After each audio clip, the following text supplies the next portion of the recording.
Au Moscou, ici Paris, après 1 an et demi de silence radio, la France et la Russie ont renoué le contact hier soir. Alors ce n'est pas Emmanuel Macron qui a décroché son téléphone, mais le ministre des Armées, Sébastien Lecornu, coup de fil à son homologue russe, Sergueï Shoïgu, pour évoquer un ennemi commun, les terroristes islamistes.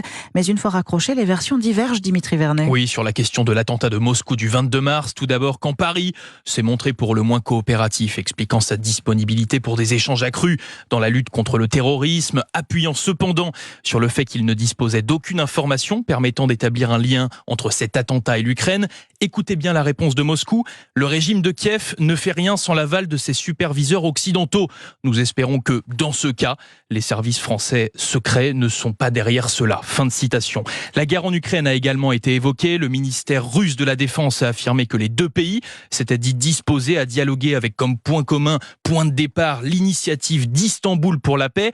Des propos immédiatement démentis par Paris. La France n'a accepté ni proposé quoi que ce soit sur ce sujet, a souligné l'entourage de Sébastien Lecornu. Dernière pique de Sergueï Shoïgu dans ce compte-rendu russe, à destination cette fois du président Emmanuel Macron et ses propos polémiques n'excluant pas l'envoi de troupes en Ukraine.